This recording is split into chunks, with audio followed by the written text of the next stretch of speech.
जिलाध्यक्ष जी,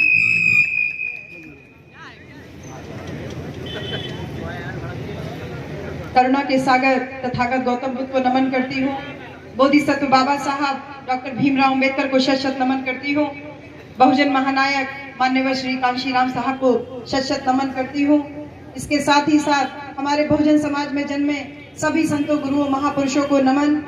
और साथ ही साथ आज इस खजुरी बाजार में इस चुनावी नुक्कड़ सभा में उपस्थित हमारे बहुत सम्मानित उत्तर प्रदेश जैसे विशाल सूबे के इस राष्ट्रीय पार्टी के जो प्रदेश अध्यक्ष हैं माननीय विश्वनाथ पाल जी, और साथ ही साथ इस बहुजन समाज पार्टी के पूर्व प्रदेश अध्यक्ष माननीय भीम राजभर जी, और इसके साथ ही साथ यहाँ पर अमित वर्मा जी जो कि हमारे बहुत युवा बहुत डायनेमिक हैं, और सामने हमारे उपस्थित सभी प्यारे भाई बहनों, आप सबको जय भीम। बहन जी को मैं एक लाइन से संबोधित करूंगी क्योंकि यहाँ पर जो आप और हम इकट्ठा हो पाए हैं इसकी सबसे बड़ी सूत्रधार हमारी परम आदरणीय बहन कुमारी मायावती जी हैं। तो बहन जी के लिए यही कहूंगी कि बहन जी आप महान हैं, बहन जी आप महान हैं, हम बहुजनों की शान है। बाबा साहब का आप रूप है और आप में कांशी राम है।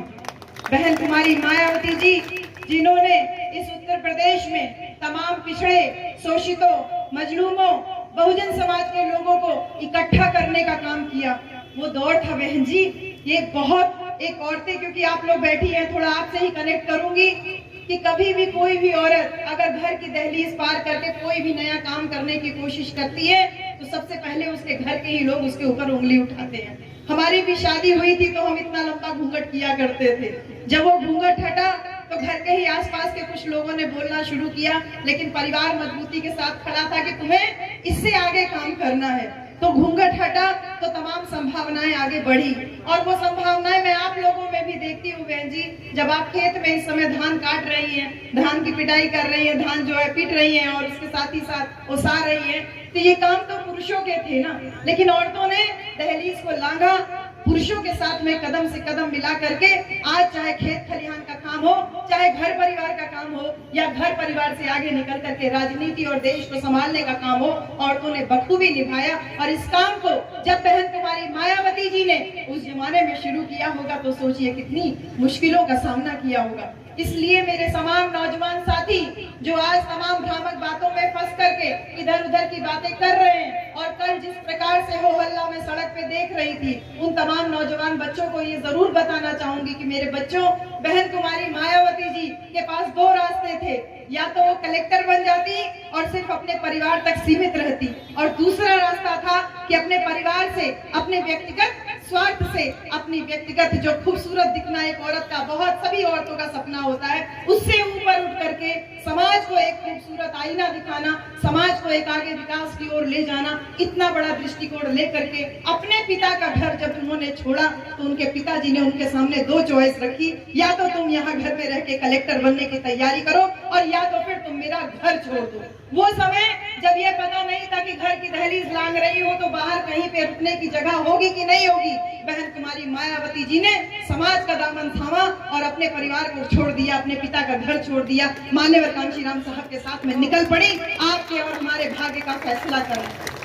वो फैसला जो गांव गांव घूमे, कई बार उनका भी सर दुखा होगा बहन जी, कई बार उनके भी दिल में आया होगा कि माँ होती तो नया कपड़ा सिला करके दे देती, कई बार दिल में दर्द हुआ होगा कि पिता के गोद में सर रख लेती तो कभी रोने का मन किया होगा, लेकिन बहन कुमारी मायावती जी ने अपनी तमाम व्यक्तिगत इच्छाओं को किनारे रखा और मन में दृढ़ संकल्प यही लिया कि बहुजन समाज को नई दिशा देना है। और सोचिए जब 1984 में बहुजन समाज पार्टी माननीय कांशीराम साहब ने स्थापित किया तो बहन कुमारी मायावती जी जो पहला चुनाव हारती है, और हमसे जब बहन जी की पहली मुलाकात होती है अभी मार्च में, तो बहन जी ने सिर्फ यही इतनी छोटी सी बात कही कि हमारे पास अगर 2 गाड़ी और होती तो मैं वो पहला चुनाव जीत जाती। मेरे प्यारे नौजवान साथियों, जो हुल्ला दंगा करते हुए तुम सड़क पे मोटरसाइकिलों के साथ में ग्रेट जमार बनते हुए घूम रहे हो ना, इसके पीछे बहन कुमारी मायावती जी का वो संघर्ष है जो उनकी आंखों में हमने देखा जब मार्च में उनसे मुलाकात हुई कि 2 गाड़ी केवल और होती तो वो चुनाव पहला चुनाव ही सांसदी का जीत जाती। बहुत संघर्ष करके हम यहाँ तक आए हैं। बहन जी ने कभी भी विचारधारा के साथ समझौता नहीं किया और यही वजह है जब बहन जी 1989 में पहला चुनाव जीतती हैं और उसके कुछ ही समय के बाद जब उत्तर प्रदेश की पहली बार मुख्यमंत्री बनती हैं, उनके पास दो रास्ते थे। या तो वो पूरे 5 साल सरकार चलाती समझौता करके विचारधारा के साथ, और दूसरा रास्ता था कि अपने समाज को यानी इस पूरे सूबे को, पूरे उत्तर प्रदेश में एक भी जान ना जाने पाए। भारतीय जनता पार्टी की शर्तों को उन्होंने मानने से इनकार कर दिया। एक भी कार सेवक के ऊपर गोली ना चलने पाए, ये फैसला बहन कुमारी मायावती जी ने लिया और कहा कि मैं गोली नहीं चलने दूंगी, एक भी कार सेवक को अयोध्या में प्रवेश नहीं करने दूंगी। मैं समर्थन वापस ले रही हूँ, सरकार गिरा रही हूँ, तुमसे जो बन पड़ता है वो कर करके दिखाओ।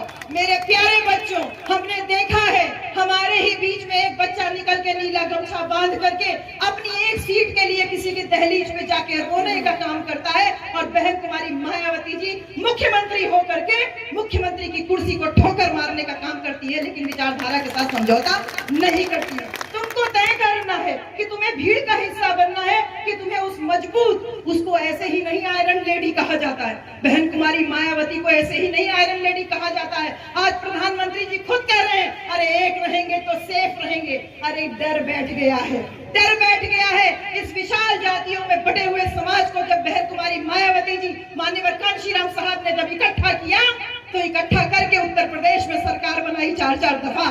आज भय बैठ गया है, आज भय बैठ गया है कि इनकी चालबाजियां जनता के सामने आ रही है, जनता के सामने आ रही है। तो पीएम को खुद निकल करके आकर के बोलना पड़ रहा है, एक रहेंगे तो सेफ रहेंगे। अरे जिसने जातियों में बांटा, जिसने संगठन में बांटा, जिसने हर तरह से टुकड़े टुकड़े बांट करके किया, नाम तक दे दिया टुकड़ा टुकड़ा गैंग, आज कह रहे हैं कि एक रहेंगे तो सेफ रहेंगे। तुम्हारा डर तो हमें दिखाई दे रहा है, और वो डर अमित वर्मा जी की वजह से दिखाई दे रहा है, वो डर अमित वर्मा जी की वजह से दिखाई दे रहा है। क्योंकि मैं बार बार कहती हूँ, अमित वर्मा जी उन तमाम भाग्यशाली प्रत्याशियों में से एक हैं जिनके लिए हमारे स्वयं माननीय प्रदेश अध्यक्ष, पूर्व प्रदेश अध्यक्ष और वर्तमान प्रदेश अध्यक्ष दो सिंह आपकी रक्षा के लिए अगल बगल बैठे हुए हैं। तो ऐसे में वो भय मुझे दिखाई दे रहा है कि अमित वर्मा जी की इस कटहरी विधानसभा का भय प्रधानमंत्री की बातों से सुनाई दे रहा है, जब वो कह रहे हैं कि एक रहेंगे तो सेफ रहेंगे। ये भय बैठा रहना चाहिए, ये बहुजन समाज का भय है, और ये भय लगातार चल रहा है क्योंकि बहन जी ने कभी विचारधारा के साथ समझौता नहीं किया। मेरे प्यारे बच्चों, थाना पुलिस में तुम्हारी एफआईआर बहुत सम्मान से लिखी जाती थी, अव्वल तो थाना पुलिस तक नौबत ही नहीं आने पाती थी। ये शासन था बहन कुमारी मायावती जी का, भूमि पट्टे पे मिल रही थी, औरतों की इज्जत बहुत हिफाजत से रहती थी। और आज बड़ा बड़ा हुड़दंग मचाते हुए लोग कह रहे हैं कि बटेंगे तो कटेंगे। अरे कितना बांटोगे? जातियों में तो बांटा, संगठन में तो बांटा, भाई को भाई से बांटा, यहाँ तक कि रंग में बांट दिया। पीले रंग का गमछा, हरे रंग का गमछा, नीले रंग का गमछा, अब तो नीले रंग के गमछे में भी तुमने बांटना शुरू कर दिया। अरे कितना बांटोगे? बांटोगे तो कटोगे। सुध लेने की जरूरत नहीं है, ना एक परीक्षा ठीक से करा पा रहे हैं। आरओ से लेके पुलिस वाला बहन जी, लड़का लोग परीक्षा खातिर बैठे थे, परीक्षा का पेपर लीक हो जाते, कहते हैं बटोगे तो कटोगे। लफाजी बड़ी बड़ी चल रही है, बड़ी बड़ी लफाजी चल रही है, और वो केवल और केवल आपके और हमारे दिमाग के साथ में खेलने का काम कर रहे हैं। एक परीक्षा ठीक से नहीं करा सकते। 4 दिन से बच्चे इलाहाबाद में आयोग के सामने बैठे हुए हैं, उनके ऊपर लाठियां बरसाई जा रही हैं। और अगर वही कहीं कांवर ले जा रहे होते तो शायद हमारे माननीय मुख्यमंत्री जी हेलीकॉप्टर से फूल बरसा रहे होते।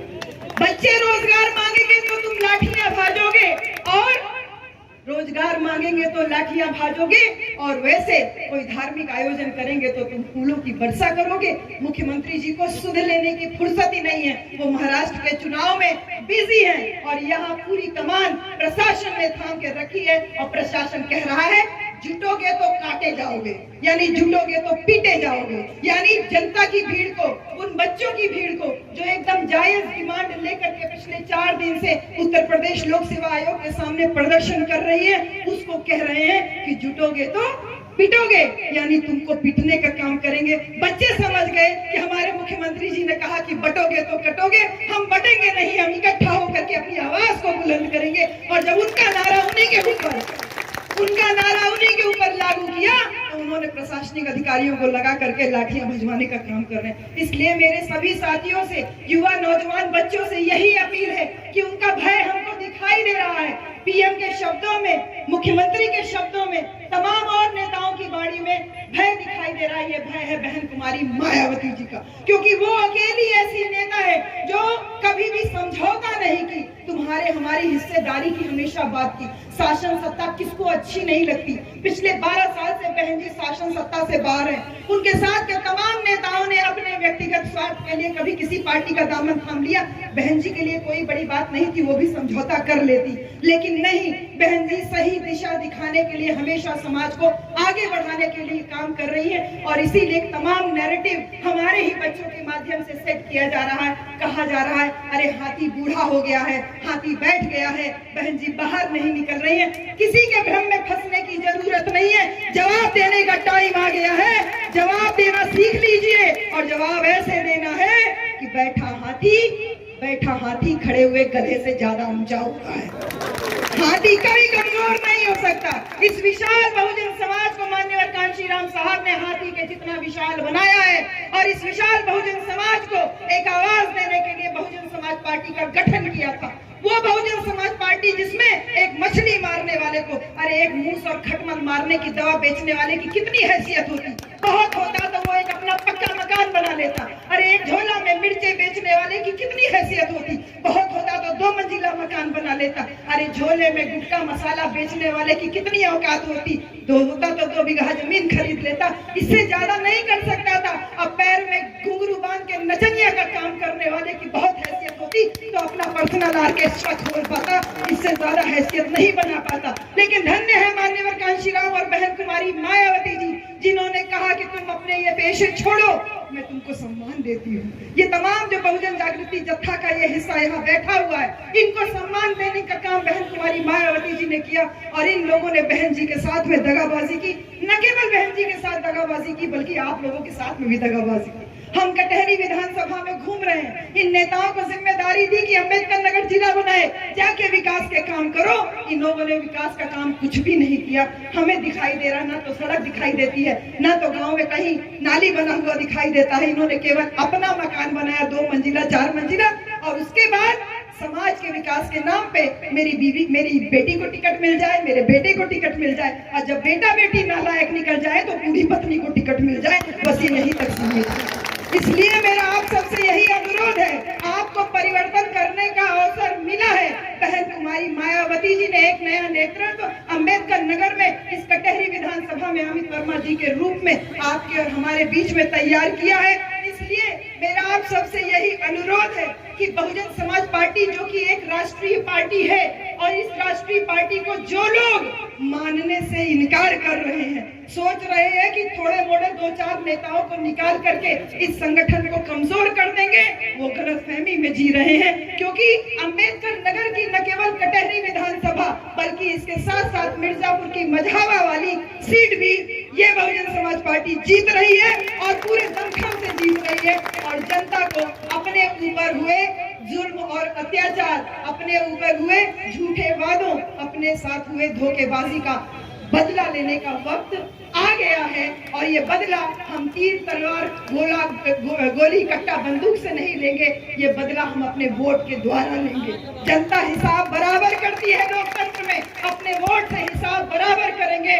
इसलिए मैं माननीय बहन जी का संदेश आप लोगों तक लेके आई हूँ। बहन जी ने हमेशा समाज को आगे बढ़ाने का काम किया। बहन जी ने हमेशा समाज को सुरक्षा देने का काम किया। बहन जी ने हमेशा समाज को सम्मान देने का काम किया। युवा बच्चों के अंदर स्वाभिमान भरने का काम किया कि आज हम अपनी खटिया और चारपाई छोड़ के तथा कथित ऊंची जाति के लोग आते हैं तो हम नहीं खड़े होते हैं। ये स्वाभिमान जो बहन जी ने दिया, वही संदेश आप लोगों के लिए है कि बहन जी ने कहा है कि बहुजन समाज पार्टी से अगर जुड़ोगे तो हमेशा सुरक्षित रहोगे, सम्मान पाओगे और आगे बढ़ोगे।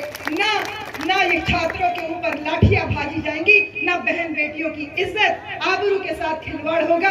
सभी कोई अच्छे से रहेगा, अमन चैन सुख शांति से रहेगा। इसलिए मैं आप लोगों से यही अपील करती हूँ कि एक बार गलती आपसे हो गई, आपको गलती सुधारने का मौका 20 नवंबर को मिल रहा है। भाई अमित वर्मा जी, आपके बीच में एक बहुत युवा नेतृत्व तैयार बैठा हुआ है।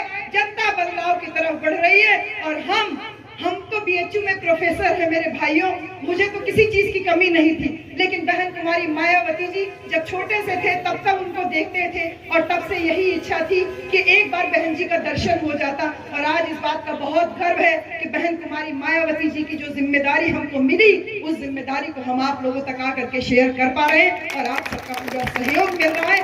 बहुत धन्यवाद दूंगी इस पूरी विधानसभा कमेटी को, बहुत अच्छा सहयोग, पूरी कमेटी लगातार चल रही है। और साथ ही साथ मैं विशेष धन्यवाद भाई सुरजीत गौतम जी को दूंगी और इसके साथ, क्योंकि ये मुझे लगता है कि सुरजीत गौतम जी और भाई सभाजीत जी हमारे विधानसभा अध्यक्ष तो है ही है, बाकी पदाधिकारी तो है ही है, लेकिन ये दो साथी इस कटहरी विधानसभा की रीढ़ हैं जो चल रहे हैं। वो कभी बैठने के लिए नहीं चल रहे हैं, बल्कि हमको आपको जिताने के लिए ही चल रहे हैं, निकल रहे हैं। तो बहुत धन्यवाद। पूरी टीम है, पूरी कमेटी है, इसके साथ ही साथ हमारे भाई ओम प्रकाश वर्मा जी और हमारे साथ में एक सुनील वर्मा भैया, आपको हम लोग भाई बना के आपका ले लेकर के गाँव में चल रहे थे, तो मैं आपको भी बहुत धन्यवाद दूंगी। और इसके साथ ही साथ यहाँ आम जनमानस जो उपस्थित है, आप सभी लोगों को ढेर सारा धन्यवाद। ये ध्यान रखिएगा कि कई बार दुश्मन के नारों से भी हम लोगों को सीख लेनी चाहिए। और बहुजन नाम आपको इसीलिए दिया गया क्योंकि बहुजन की छतरी के नीचे आपको हमको आना है, क्योंकि जब आप बहुजन की छतरी के नीचे आते हो तो आपकी जाति, हमारी जाति खत्म हो जाती है और वही जाति खत्म करने का काम बहन कुमारी मायावती जी का नेतृत्व कर रहा है। भाई अमित वर्मा जी एक कुशल नेता के रूप में आपके सामने यहाँ मौजूद है। अपनी गलती को सुधारने का और अपने ऊपर हुए अपमान का बदला लेने का वक्त आ गया है। बहुत सारा धन्यवाद। जय भीम, जय भारत, नमो बुद्धाय, जय संविधान।